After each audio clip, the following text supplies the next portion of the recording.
So welcome back all participants. I think session was expired and we have now rejoined in next session, new session.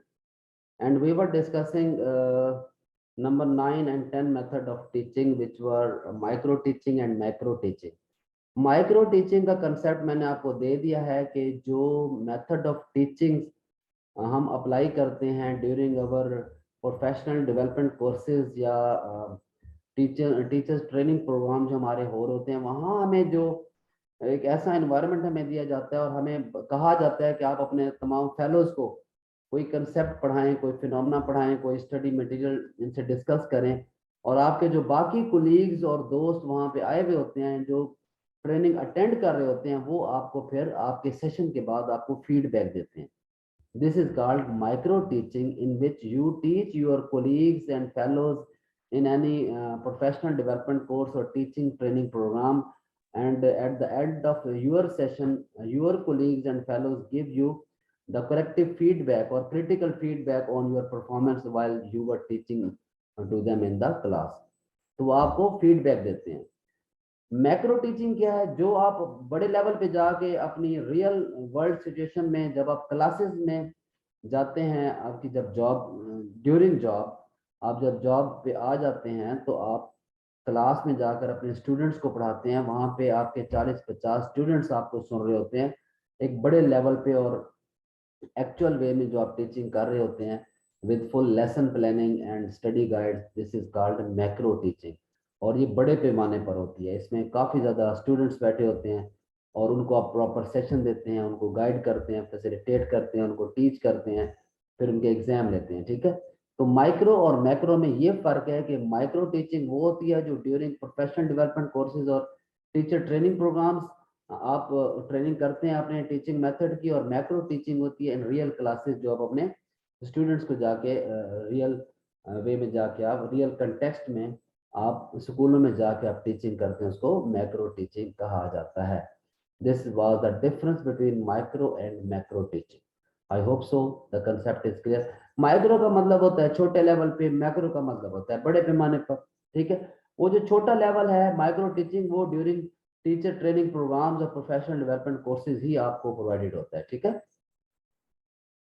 So number 11 is very famous method of teaching, computer assisted learning या ICT integrated teaching इसको कहा जाता है। ICT integrated teaching, इसमें आप अपना जो lecture दे रहे होते हैं वो कंप्यूटर की मदद से दे रहे होते हैं। जैसे अभी मैं आपको लैपटॉप की मदद से आपको मैं प्रेजेंटेशन दे रहा हूँ। This method of teaching is called computer assisted learning, where students learn with the help of computers and teachers teach with the help of computers। your instructions are given with the help of excuse me sir. जी ये sir micro teaching जो है ना, ये छोटे छोटे अगर groups के अंदर हम क्लास को डिवाइड कर दें तो फिर इसको भी कह सकते हैं। नहीं, एज सच ऐसे नहीं है। मैंने आपको बताया कि जो माइक्रो टीचिंग है ये प्योर आपके टीचिंग जो कोर्सेज हैं प्रोफेशनल डेवलपमेंट के और टीचिंग प्रोग्राम्स के, उसके ऊपर अप्लाई होती है। ठीक है, इनको आप अगर आप क्लासेस में छोटे छोटे ग्रुप्स, वो इस तरह पॉसिबल नहीं है। वो कोऑपरेटिव टीचिंग और टीम टीचिंग और वो और तरफ आप चले जाएंगे। ठीक है, इसको आप टीचर ट्रेनिंग कोर्सेज और प्रोफेशनल डेवलपमेंट कोर्सेज तक ही डिलिमिटेड। ठीक हो गया। कंप्यूटर असिस्टेड लर्निंग का आपको पता चल गया कि अभी जैसे मैं आपको लैपटॉप से पढ़ा रहा हूँ, तो this is called computer assisted learning, where computer is involved and mobile is involved and laptop is involved to help you in your teaching। Number 12 नंबर पे लिखा हुआ है simulation method. Who will tell me? इस पे भी आपको prize मिलेगा अगर आप मुझे सही बता जाते हैं कि सिमुलेशन मेथड क्या होता है। Simulation method of teaching, who will tell me? Please बताएं। आप अपने आइडियाज शेयर क्या करें। You must express your ideas with your teachers। It is best way to make your confidence and boost up your confidence। बताएं क्या चीज होती है सिमुलेशन मेथड, कोई आइडिया है?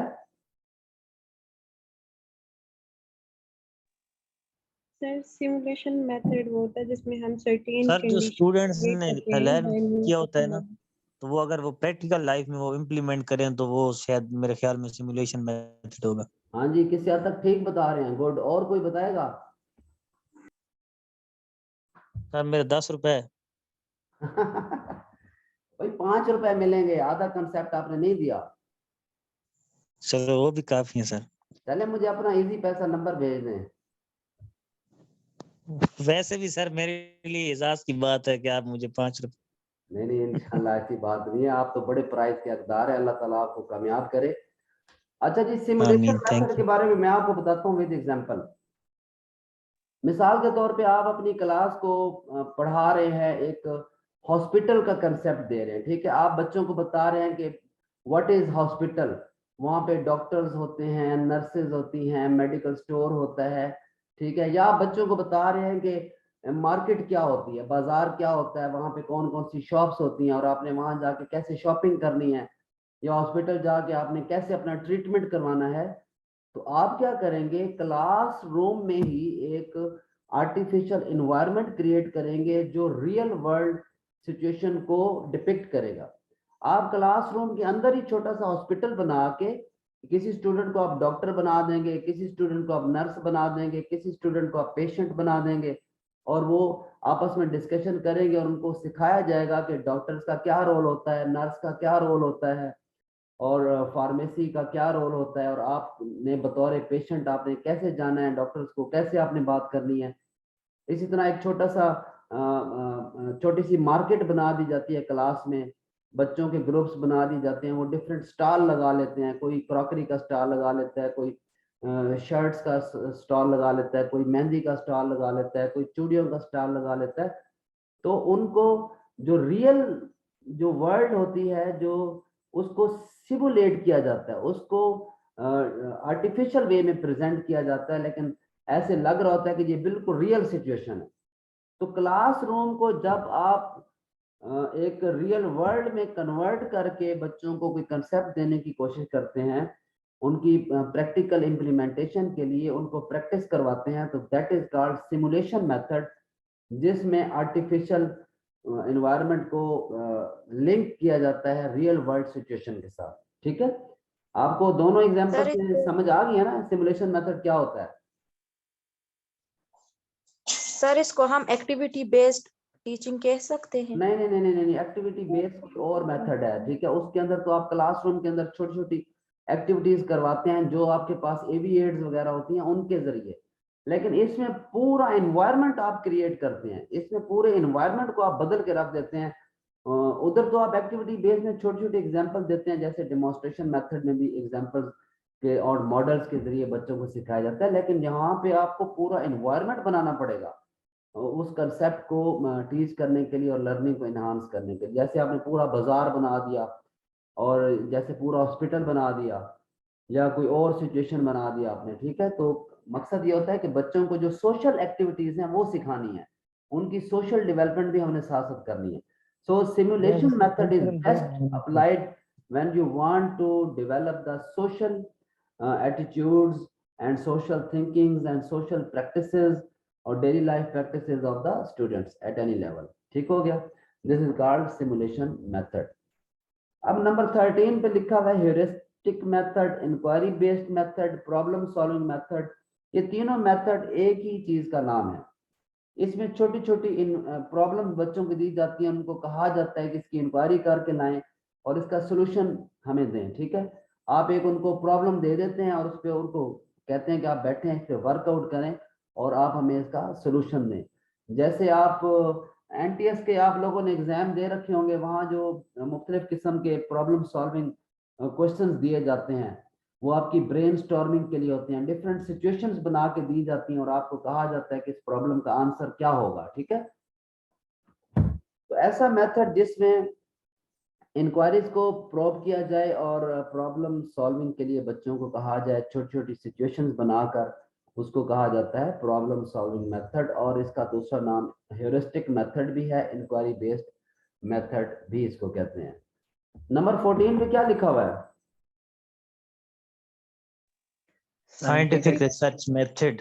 हाँ, ये बड़ा बड़ा आसान है कि ऐसा मेथड ऑफ टीचिंग जिसमें आप बाकायदा तौर पे रिसर्च करके बच्चों को पढ़ाएं और बच्चों को भी इस काबिल बनाएं कि वो अपने आइडियाज को, अपने नॉलेज को थ्रू रिसर्च वो सीखने की कोशिश करें। बच्चे खुद इसमें रिसर्च एक्टिविटीज कर रहे होते हैं और बच्चों का साइंटिफिक एटीट्यूड डेवलप किया जाता है। बाकायदा तौर पे एक प्रॉब्लम को आइडेंटिफाई किया जाता है, फिर उसके मुतालिक मफरूजे कायम किए जाते हैं, फिर उस पर छोटा सा डेटा कलेक्ट किया जाता है, फिर उसके रिजल्ट्स आते हैं, फिर कोई थ्योरी या नॉलेज बनता है। इसको साइंटिफिक मेथड ऑफ टीचिंग भी कहा जाता है या रिसर्च मेथड्स ऑफ टीचिंग, जिसमें बाकायदा तौर पे step by step scientific method का सहारा लिया जाता है।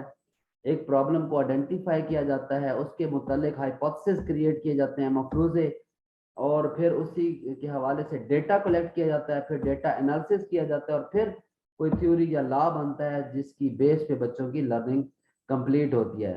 This method in which you adopt all methods of all steps of scientific method to teach your lesson, it is called scientific method of teaching और research based। इसमें आपको बाकायदा तौर पे रिसर्च का सहारा लेना पड़ता है कोई भी कंसेप्ट देने के लिए, ठीक है। So these were major sir methods. जी सॉरी सर, आपकी बात काट रहा हूँ। सर ये मैं ये कहना चाह रहा था कि ये सारे ग्रेड में अप्लाई हम कर सकते हैं, और टीचर का इसमें क्या रोल होता है, एज ए मेंटर या एज ए कोच, या इसमें क्या स्टेटस होता है टीचर का, किस किस जो मेथड 14 वाला मेथड है? किस मेथड में? साइंटिफिक रिसर्च में। हाँ, ये बड़ा अच्छा क्वेश्चन किया। देखें, साइंटिफिक मेथड में ही दरअसल टीचर ने एज ए फैसिलिटेटिव रोल पे ले करना होता है। उसने स्टूडेंट्स को गाइड करना होता है पूरी रिसर्च एक्टिविटी में, स्टेप बाय स्टेप वो गाइड करता चला जाता है, और बच्चे जो है वो अपनी मंजिल तक पहुंच जाते हैं और कोई अच्छे रिजल्ट्स बनाने में कामयाब हो जाते हैं। इसमें टीचर का बड़ा अहम रोल होता है, बड़ा एक्टिव रोल होता है, और वो throughout the first stage ही वो बच्चों को फैसिलिटेट कर रहा होता है, गाइड कर रहा होता है, ठीक है, और स्टूडेंट्स लर्न कर रहे होते हैं। और सारे ग्रेड्स में इम्प्लीमेंट कर सकते हैं sir ji?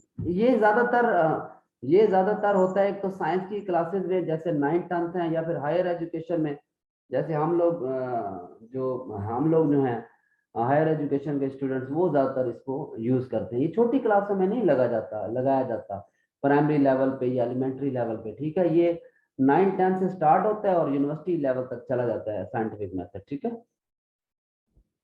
Thank you sir. Okay sir जी, ये मैक्रो टीचिंग मुझसे मिस हो गई थी, क्लास ज्वाइन नहीं हो रही थी, तो अगर ओहो डॉक्टर शफीउल्लाह साहब, मैक्रो टीचिंग बड़े लेवल पे होती है, जो आप स्कूलों में टीचिंग कर रहे होते हैं। 40-40 स्टूडेंट्स आपके सामने बैठे होते हैं, 1-1 घंटे का आपका लेक्चर होता है, ठीक है, और अपना आप जो लेसन है वो प्रॉपर लेसन प्लानिंग के थ्रू डिलीवर करते हैं अपनी एक्चुअल टीचिंग लर्निंग सिचुएशन में अपने स्कूलों में। That is called macro teaching. लेकिन जो टीचर ट्रेनिंग प्रोग्राम्स में और प्रोफेशनल डेवलपमेंट कोर्सेज में जो आप टीचिंग करते हैं अपने कोलीग्स को, और वो आपको अपना फीडबैक और क्रिटिसिज्म कर रहे होते हैं आपकी टीचिंग पर for the improvement of your teaching, that is called micro teaching. This is the major difference between micro and macro teaching. Micro teaching छोटे लेवल पे है, मैक्रो बड़े पैमाने पे, ठीक है। Thank you sir. ओके, अब हमारा ये तीसरा कंपोनेंट भी कंप्लीट हुआ। Now we will move onward towards fourth component of curriculum which is called evaluation. Curriculum evaluation क्या चीज होती है? Evaluation, who will tell me? जज करना। क्या बातें हैं मिस फातिमा, और कौन बताएगा? सर जैसे आपने हमें टीच किया और बाद में फिर आप वैल्यूएशन करेंगे क्या इनको आ गया या नहीं आ गया, ये इनको जो मैंने पढ़ाया है क्या इन्होंने कुछ इससे सीखा है या नहीं, कि हमारी मतलब परफॉर्मेंस आप वैल्यूएट करें जैसे। Very good. तो आपने कुछ सीखा है मिस खतीजा? जी सर सीखा है तो बता रही हूँ ना। क्या बात है आपकी, और कौन बताएगा? फहीम ज़ेब साहब बताएंगे। What is evaluation? जी सर, ये मेजरमेंट ऑफ ऑब्जेक्टिव्स की मेजरमेंट की जाती है कि गेन हुए नहीं हैं नहीं किस नहीं हद नहीं तक। नहीं नहीं, फहीम ज़ेब साहब नहीं नहीं, measurement is something different thing. Evaluation जो है ना वो बड़े पैमाने पे होती है, अक्सर जो ईयर के एंड में होता है इवोल्यूएशन। नहीं नहीं नहीं मिस नादिया, सॉरी, और कौन बताएगा? सर ये नहीं ऐसे तो नहीं जजमेंट होता, वैल्यूएशन तो दो किस्म की होती है, फॉर्मेटिव भी होती है और समेटिव भी होती है। मतलब आप कोई कोर्स स्टार्ट कर रहे हैं तो फॉर एग्जांपल आप वीकली भी टेस्ट ले सकते हैं, उसे भी एवेल्युएट किया जा सकता है, आप ईयरली भी ले सकते हैं, मंथली भी ले सकते हैं। वेरी वो गुड। तो टाइप्स हैं। अच्छा चले छोड़े, मैं आपको बताता हूँ। देखें, 3 मुख्तलिफ लफ्ज हैं, असेसमेंट, मेजरमेंट एंड एवेल्युएशन। आपने असेसमेंट का कोर्स पढ़ लिया है? नहीं सर। नहीं सर। सर मैंने नहीं सर, असेसमेंट पढ़ी हुई है मैंने। इधर क्लासेस में नहीं पढ़ी है जी। अच्छा ठीक है। असेसमेंट, मेजरमेंट और एवेल्युएशन, ये 3 टर्म्स हैं। असेसमेंट के अंदर तमाम टेस्ट लगाए जाते हैं बच्चों पर, और उनकी उनकी जो परफॉर्मेंस है उसके बारे में इंफॉर्मेशन कलेक्ट की जा रही होती है।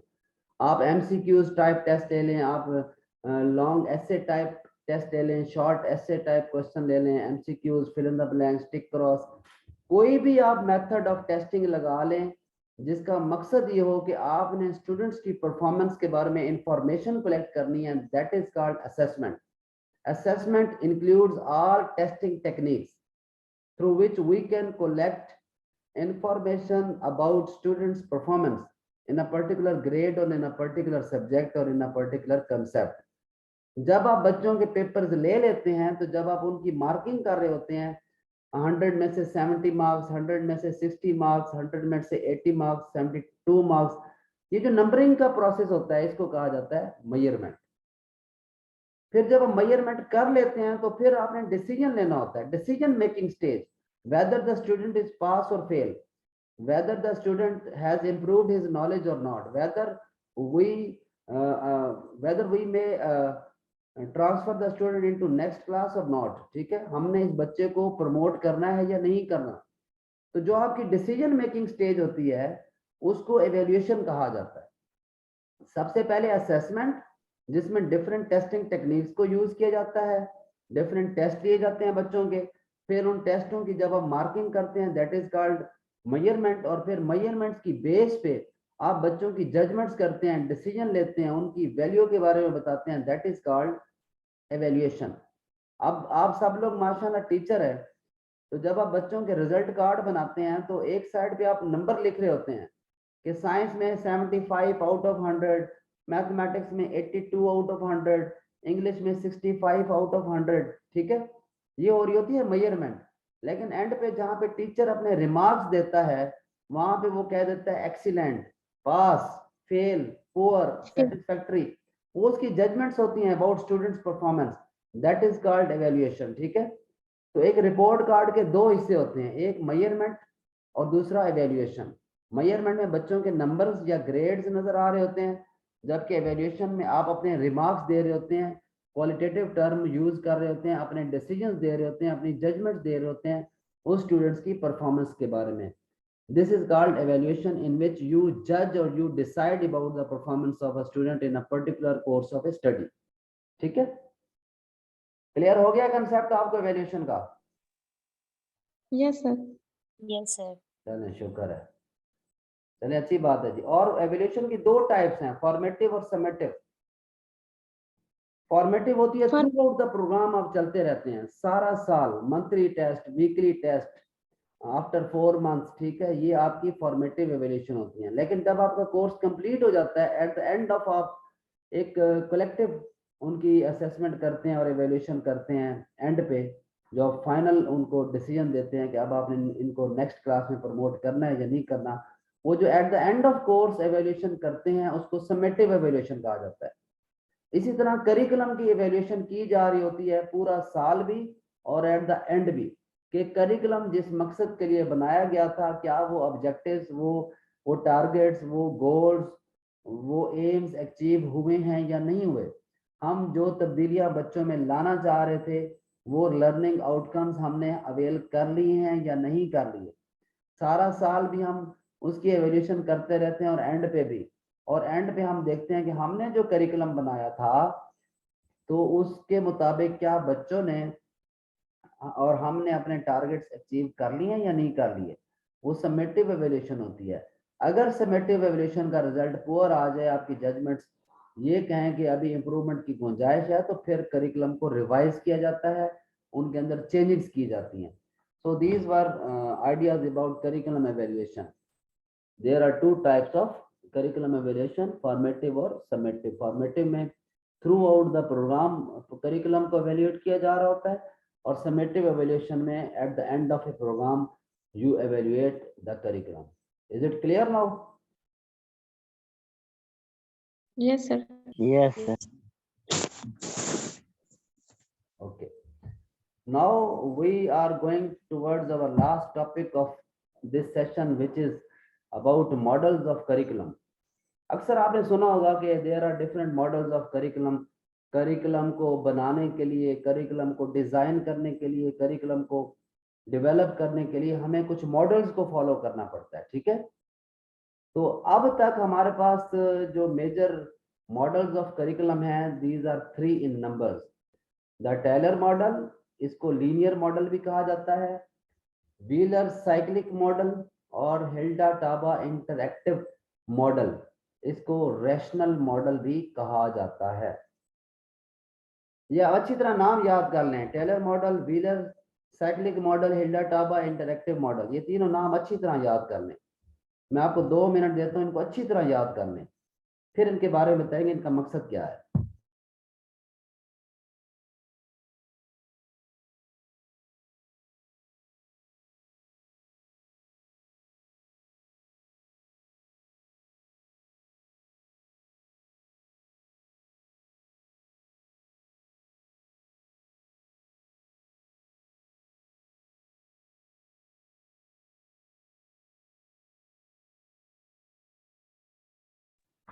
अच्छा जी, आप लोगों ने इनको ज़हन नशीन कर लिया. अगर आपसे पूछा जाए what are different models of curriculum, चाहे इंटरव्यू में क्वेश्चन आ जाए, तो क्या आप बता सकेंगे? There are 3 major models of curriculum.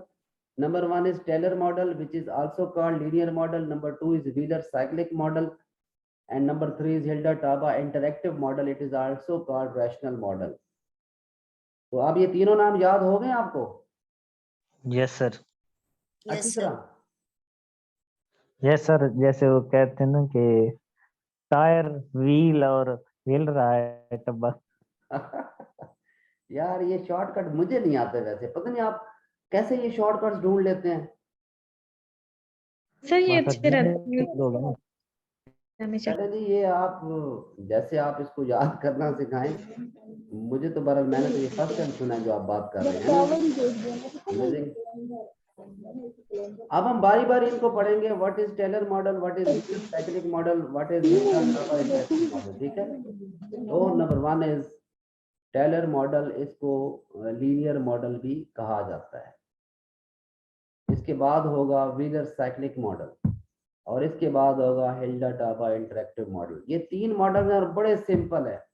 वैसे इनकी समझ को इतनी जल्दी आती नहीं है जब आप डिफरेंट बुक से पढ़ते हैं, लेकिन मैंने कोशिश की है कि इनको वेरी प्रिसाइज मैनर में प्रेजेंट करने की, और वेरी क्लियर कट शॉर्टकट में, ठीक है? तो सबसे पहला मॉडल है टेलर मॉडल. ये मॉडल्स हम क्यों फॉलो करते हैं? जब भी आपने करिकुलम डेवलप करना हो तो हमें पहले से जो हमारे पास मौजूद मॉडल्स हैं, हमने उनको फॉलो करना होता है, ठीक है? तो हमारे पास ये 3 फेमस मॉडल हैं. पहला है टेलर मॉडल. ये राल्फ टेलर ने इंट्रोड्यूस करवाया था 1949 में अपनी क्लासिक बुक में, जिसका नाम था basic principles of curriculum and instruction. Ralph Taylor एक एजुकेशनिस्ट था और उसने 1949 में ये करिकुलम का मॉडल पेश किया इन हिज क्लासिक बुक, और उस बुक का नाम था basic principles of curriculum and instruction, in which he asked 4 questions which should be kept in mind while developing curriculum. Ralph Taylor ने कहा अपनी बुक में basic principles of curriculum and instruction में 1949 में कि जब आप करिकुलम डेवलप करने लगे तो आप 4 क्वेश्चंस पूछें. 4 क्वेश्चंस का आंसर आपने देना है. इन 4 चीजों का आपने ख्याल रखना है. Number 1, what is the purpose of education, कि आपकी एजुकेशन का मकसद क्या है. ये वो करिकुलम का पहला कंपोनेंट है जो हमने पढ़ा, एम्स, गोल्स और ऑब्जेक्टिव वाला, जिसके अंदर सारी टेक्सोनॉमीज आपके पास होनी चाहिए. तो राल्फ टेलर ने कहा कि सबसे पहला पॉइंट जो आपने अंडर कंसिडरेशन रखना है while developing the curriculum is that what is purpose of education. आपने इस क्वेश्चन का आंसर देना है. क्या आपका करिकुलम जब आप डेवलप करने लगे तो आपके ज़हन में ये सवाल होना चाहिए कि what is the purpose of education, और आपका क्या करिकुलम उस पर्पस को फुलफिल करेगा या नहीं, जो भी पर्पस है, ठीक है। ये पहला पॉइंट है जो राल्फ टेलर ने इंट्रोड्यूस किया। सेकंड है what type of curriculum content can be provided to achieve goals, तो उस पर्पस को अचीव करने के लिए आपको कैसा करिकुलम कंटेंट पेश करना पड़ेगा, ठीक है। तो ये वो दूसरा कंपोनेंट आ गया जो हमने पढ़ा था, जो हमने करिकुलम के कंपोनेंट पढ़े थे। पहला क्वेश्चन है जी एम्स गोल्स ऑब्जेक्टिव के बारे में, दूसरा है आपका कंटेंट और सब्जेक्ट मैटर के हवाले से। तो राल्फ टेलर ने कहा कि सबसे पहले आपको पता होना चाहिए what is the purpose of education, उस पर्पस की बेस पर आप करिकुलम डेवलप करें।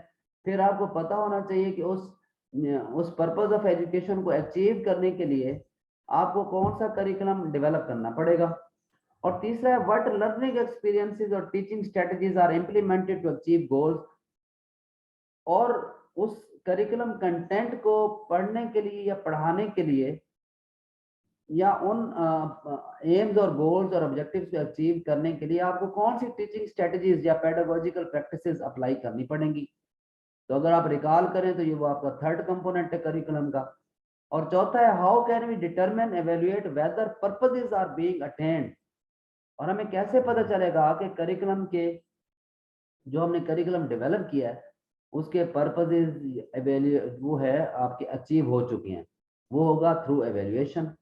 सो these are 4 question which must be asked while developing your curriculum. These 4 questions were put forward by Ralph Taylor in 1949. Ralph Taylor ने 1949 में अपनी किताब basic principles of curriculum and instruction में ये बात कर दी थी कि जब भी आप करिकुलम डेवलप करने लगे तो ये 4 क्वेश्चंस आपके माइंड में हो, इन 4 क्वेश्चंस के आपने आंसर देने हैं कि आप जो करिकुलम डेवलप करने जा रहे हैं उसका पीछे पर्पस क्या होगा, और उस पर्पस को हासिल करने के लिए आपका करिकुलम कैसा होगा, स्टडी मटेरियल कैसा होगा, कंटेंट कैसा होगा, उस कंटेंट को डिलीवर करने के लिए कौन कौन सी टीचिंग प्रैक्टिसेस यूज करनी पड़ेंगी। और फिर जब करिकुलम कंप्लीट हो जाएगा तो इस चीज का अंदाजा लगाने के लिए, इस चीज का डिसीजन लेने के लिए, इस चीज की जजमेंट करने के लिए कि आपके जो पर्पसेस थे वो अचीव हुए हैं या नहीं, तो आपको एवेल्युएशन करनी पड़ेगी। This is all about Taylor model in short way. अगर मुख्तसरन बात की जाए तो टेलर मॉडल यही ही है कि टेलर ने 1949 में ये बात कर दी थी कि जब आप करिकुलम डेवलप करें तो इन 4 चीजों का ख्याल रखें, इन 4 प्रिंसिपल्स पर, इन 4 क्वेश्चंस पर करिकुलम डेवलप होता है, करिकुलम डिजाइन होता है। This is all about Taylor model which is also called linear model. अच्छा, लीनियर मॉडल क्यों इसको कहा जाता है? लीनियर मॉडल इसलिए कहा जाता है कि ये स्टेप बाय स्टेप है। सबसे पहले एम्स, फिर कंटेंट, फिर टीचिंग मेथड्स, फिर एवेल्युएशन, एक लाइन में एक सीक्वेंस में चीज चली आ रही है। पहले नंबर पे एम्स गोल्स ऑब्जेक्टिव, दूसरे पे कंटेंट, तीसरे पे टीचिंग मेथड, चौथे पे एवेल्युएशन। ये दरअसल वही चारों कंपोनेंट्स हैं, इन लाइन है, इसलिए इनको कहा जाता है लीनियर मॉडल भी कहा जाता है। Is it clear now? Taylor model clear हो गया आपको? जी सर। भूलेगा तो नहीं? No sir. पक्की बात है? जी सर। यस। चलो शाबाश, अच्छी बात है। इनको बस आपने बार बार पढ़ना है ताकि ये हमेशा के लिए चीजें हिफ्ज हो जाएं, ठीक है ना। Okay, now we will move towards next model which is Wheeler cyclic model. ये व्हीलर ने प्रेजेंट किया था, उसका नाम भी व्हीलर था, मॉडल ऑफ करिकुलम 1971 में। वो कब पेश हुआ था? 1949 में। और ये 1949 के बाद कितने अरसे बाद ये आया? 1971 में। उसने कहा कि 4 फेजेस हैं, पर्पस, कंटेंट, मेथड्स, एवेल्युएशन। लेकिन इसने एक चीज का इजाफा कर दिया। पहला वही है एम्स गोल्स ऑब्जेक्टिव, दूसरा कंटेंट, तीसरा स्ट्रेटजीज, और जो चौथा था ना एवेल्युएशन, उसको ये 5वें नंबर पे ले गया। लेकिन उससे पहले उसने चौथा एक और ऐड कर दिया है कि आप इन कंटेंट्स को और टीचिंग स्ट्रेटजीज को ऑर्गेनाइज करें। AIIMS goals objective, selection of content, selection of teaching strategies, और इन दोनों की ऑर्गेनाइजेशन कर लें। फिर आप एवेल्यूएशन करें। जब तक ये दोनों चीजें वेल ऑर्गेनाइज नहीं होंगी आप एवेल्यूएशन की तरफ ना जाएं। क्लियर होगी ना बात आपको? इसमें उसने सिर्फ एक चीज का इजाफा कर दिया, बाकी चीजें वही हैं। Aims, goals, objective, selection of content, selection of teaching strategies, और फिर organization of content, teaching strategies, फिर एवेल्यूएशन। और ये साइक्लिक इसको इसलिए कहा जाता है कि एवेल्यूएशन के बाद आप अगर इम्प्रूवमेंट की गुंजाइश हो तो आप दोबारा से अपने एम्स, गोल्स, ऑब्जेक्टिव्स को रिवाइज करें, फिर कंटेंट को सिलेक्ट करें, फिर टीचिंग मेथडोलॉजीज की तरफ आएं, फिर उनको ऑर्गेनाइज करें, फिर एवेल्यूएट करें, फिर ऑब्जेक्टिव रिवाइज करें, फिर कंटेंट को सिलेक्ट करें, फिर टीचिंग स्ट्रेटजीज, फिर ऑर्गेनाइजेशन, फिर एवेल्यूएशन। और ये एक साइक्लिक प्रोसेस है, इसलिए इसको व्हीलर साइक्लिक मॉडल कहा जाता है। और ये 1971 में, सिर्फ आपने ये बात याद रखनी है कि ये चारों स्टेप्स वही हैं जो राल्फ टेलर ने पेश किए थे, सिर्फ इसने एक स्टेप का इजाफा किया है कि इन दोनों स्टेप्स को आप ऑर्गेनाइज कर लें, कंटेंट को और teaching strategy. Curriculum development should always be from one step to another and it should be continuous and non-stop. और करिकुलम डेवलपमेंट हमेशा पहले स्टेप से आखिरी स्टेप तक स्टेप बाय स्टेप चलती है और ये कंटिन्यूस प्रोसेस होता है। So I think Wheeler cyclic model is also very clear to you. Ralph Taylor ने ये 4 कंपोनेंट्स दिए, 4 स्टेप्स दिए, और व्हीलर ने ये 5 स्टेप दे दिए, सिर्फ एक स्टेप का इजाफा हुआ। जी ये भी आपको क्लियर हो गया मॉडल के नहीं हुआ? Yes sir. Yes sir. चलो शाबाश। अब हम लास्ट मॉडल पढ़ेंगे, हिल्डा टाबा इंटरैक्टिव मॉडल। ये खातून थी हिल्डा टाबा, इन्होंने मॉडल पेश किया, इसको रैशनल मॉडल कहा जाता है। रैशनल इसलिए कहा जाता है कि ये लॉजिकल सीक्वेंस में चल रहा होता है, ठीक है। रैशनल का मतलब होता है लॉजिकल, ठीक है।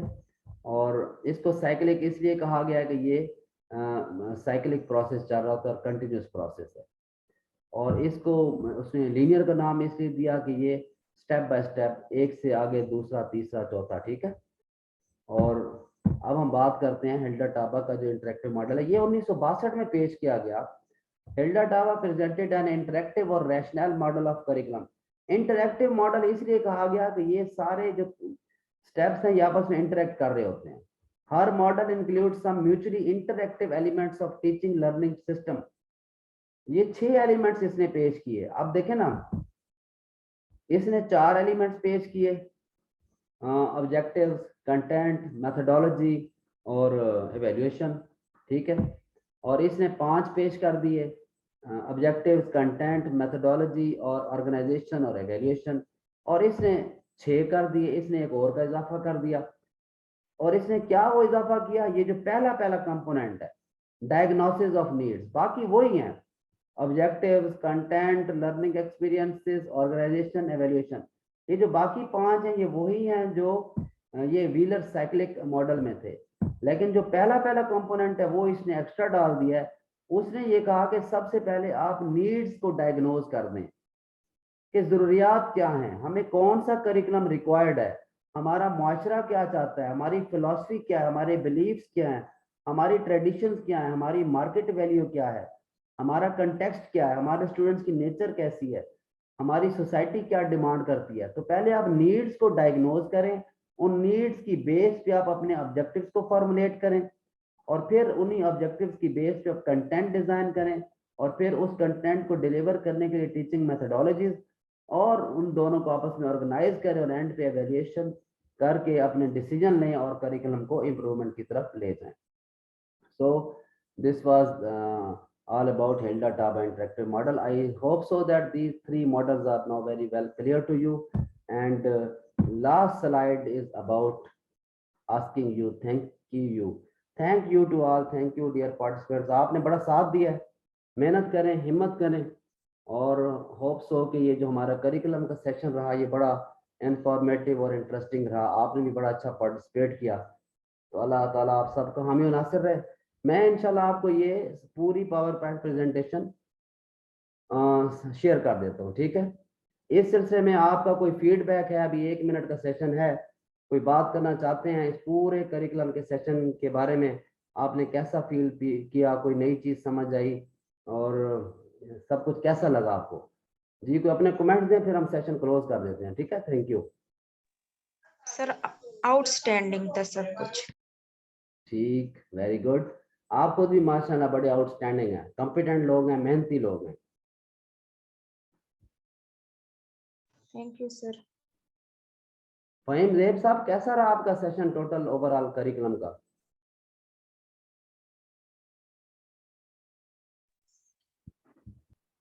सर इसका टेस्ट कब होगा? टेस्ट ले लेंगे हम जब आप कहेंगे। अच्छा, इंशाल्लाह फिर इस तरह है कि करिकुलम का सेशन हो गया कंप्लीट।